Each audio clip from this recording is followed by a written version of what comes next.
Dari Ade Setiawan, Mbah Nun mendengar ulasan Mbah Nun di YouTube mendekati Tuhan dengan filsafat. Saya teringat pernah mengucapkan ke seorang sahabat bahwa saya tidak berani lagi merencanakan atau merumuskan suatu hal yang saya yakini akan berhasil, karena kenyataannya tidak sesuai harapan, terutama di bidang ekonomi. Saat ini saya hanya mengikuti setiap harinya dan memutuskan hal-hal kecil yang saya anggap baik sesuai kemampuan.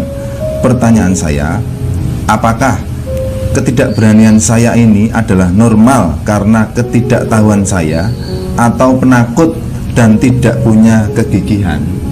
Terima kasih. Ya, oke. Kiai Rekmorem ya.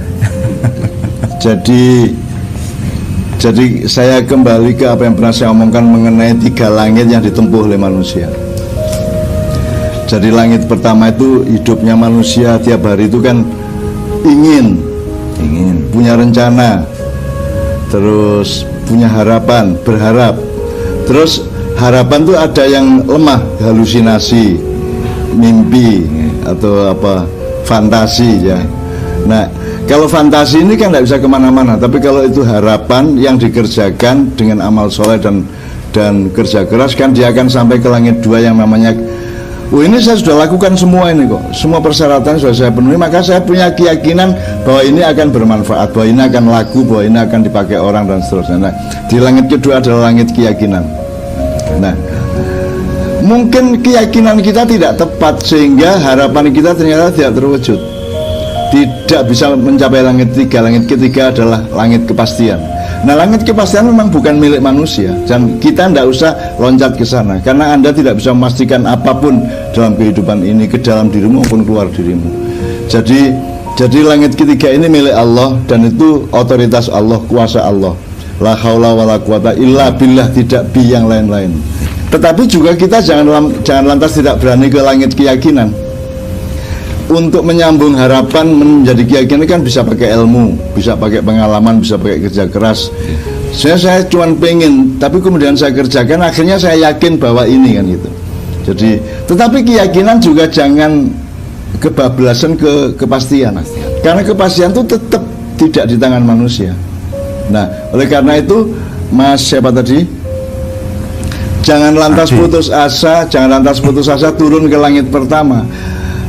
Kalau Anda sudah mengerjakan dengan rasional, dengan benar, dengan kerja keras, dengan ketekunan, dengan ketulusan ya, dengan kejujuran khususnya, maka Anda boleh bertahan di langit keyakinan.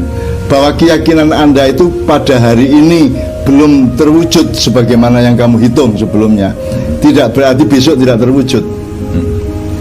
Kalau hari ke-100 belum terwujud, tidak berarti hari ke-101 tidak terwujud. Jadi itu yang namanya tawakal, itu yang namanya sabar dan tawakal. Jadi kita memang tidak bisa punya kepastian karena itu langit ketiga.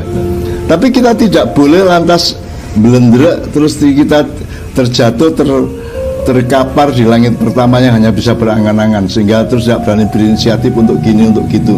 Tetap harus kerja keras, tetap harus punya harapan, tetap harus membangun sesuatu. Kemudian menjelang langit 3 kita tawakalkan kepada Allah. Mudah-mudahan Allah tidak tega kepada Anda sehingga nanti hari ke-102 itu Anda mendapatkan kepastian dari Allah. Itu kira-kira. Jadi ojo terus belender, jangan terus jangan terus putus asa gitu. Anda boleh putus asa terhadap diri Anda dan terhadap keadaan dunia, tapi tidak boleh putus asa bahwa Allah Maha Sayang, Maha Pengasih, bahwa Allah itu yang memegang kepastian, bahwa Allah itu akan memberikan pertolongan. Itu tidak boleh putus asa. Kalau putus asa kepada keadaanmu tidak apa-apa, tapi kalau putus asa bahwa Allah akan menolong itu tidak boleh. Itu yang namanya kafir kan gitu. Ngoten Mas Rikmo. Begitu makanya istilahnya adalah sing penting yakin, bukan sing penting ingin atau sing penting pasti. Tidak ada kepastian. Ada kepastian. Gitu. Nek carane wong dagang, kuwi wis cetha aku badi, yakin aku badi, nah urung nyurusak ya, gitu. Belum masuk saku. Nah, yang masukkan uang ke saku itu Allah. Kita tidak bisa memastikan bahwa uang itu akan kita saku. Kita hanya meyakini. Jadi tolong belajar beda antara keyakinan dengan kepastian. Jangan keyakinan bablas dengan kepastian, Terus nanti kalau Anda kecewa, Anda melendrek, turun, jatuh ke Ya. angan-angan. Terus akhirnya berfantasi, berhalusinasi, atau kemudian menyalahkan semua yang lain, termasuk diri Anda, sehingga Anda kemudian tidak melakukan apa-apa kan gitu. Jangan sampai terjadi. Ya begitu Mas Ade Setiawan. Dari Sugi, Mbah, jemaah dari Surabaya. Mbah mau bertanya, dalam perjalanan hidup, apakah sudah pasti manusia akan selalu dihadapkan pada fase taat, balak, nikmat, maksiat? Lalu bagaimana agar dalam setiap fase yang dilalui hati tetap istiqomah kepada Tuhan, termasuk protes kepada Tuhankah apabila kita menyesali sesuatu keputusan yang sudah terjadi di masa lalu? Iya, iya.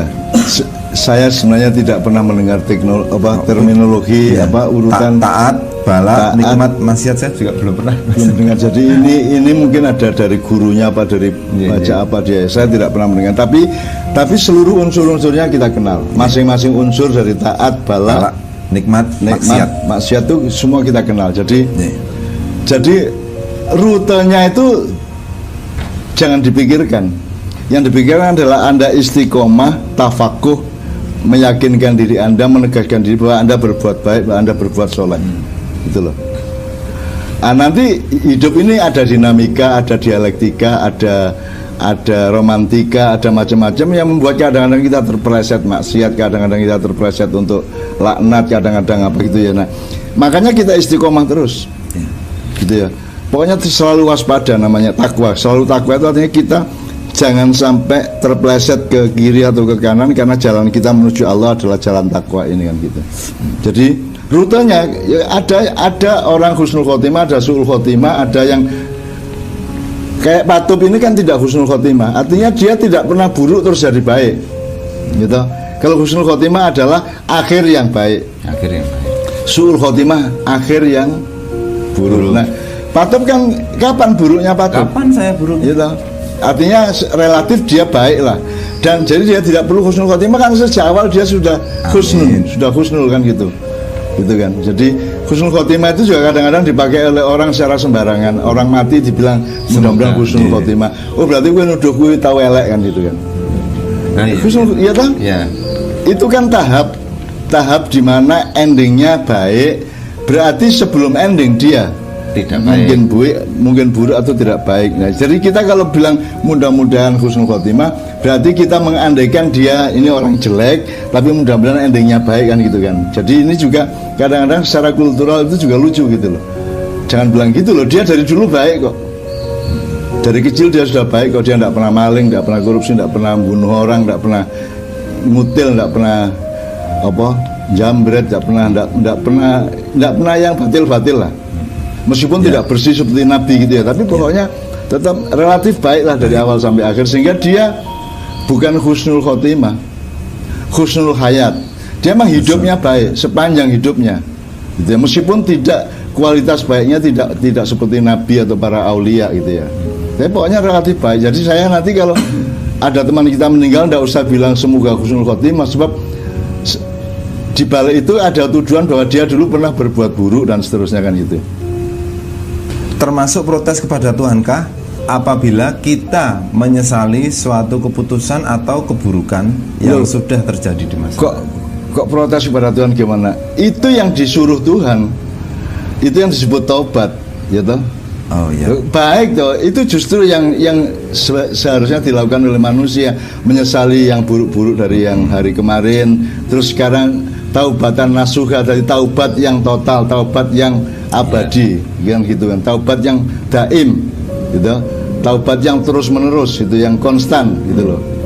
Bukan kok dimarahi Allah gimana lo? Ya kan justru harus menyesali apa yang buruk-buruk yang kita lakukan kemarin kan gitu. Kok malah dimarahi Allah? Ini pertanyaan ini lahir dari konsep berpikir yang saya juga tidak paham itu. Kok pertanyaannya kayak gitu? Menyesali kesalahan kok dimarahi Allah itu gimana? Iya, iya. Ya justru menurut saya, menurut Allah kamu harus menyesali kesalahan kamu. Harus tobat. Harus tobat kan gitu. Begitu. Oke.